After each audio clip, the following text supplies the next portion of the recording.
jopuonj kowere kod mane riwruok makelo ne jotije e pacho ka COTU okwayo jopuonj mag KUPPET mondo odog e tich ka geno nitie ni winjruok e kind riwruok mar jopuonj mar KUPPET kod piny owacho ewi winjruok ma kanyakla miluongo ni CBA e kind 2021-2025 boket e tim.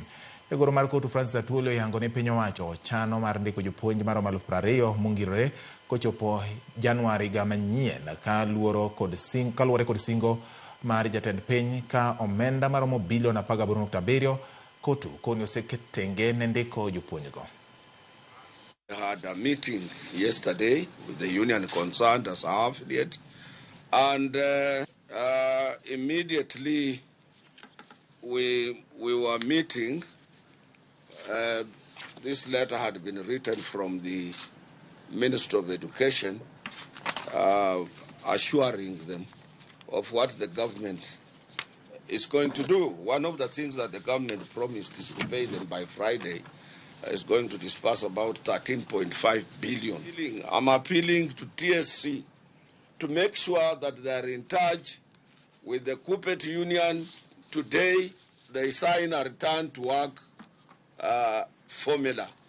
Because if they don't do so, eventually there might be victimization for those teachers who had organized the strike and who are leading in making sure that there is a total boycott by teachers to go to schools. Piny Kenya yango kenge mag tiyo kanyakla kod piny Saudi Arabia yore mag somo kod timo nonro.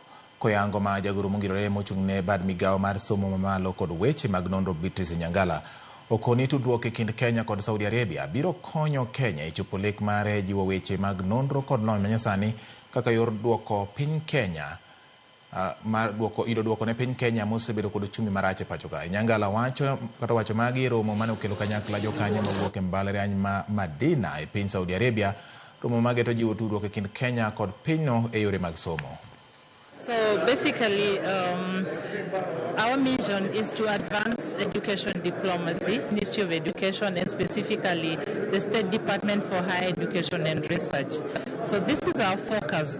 But of course, we understand that from education, we create human capital.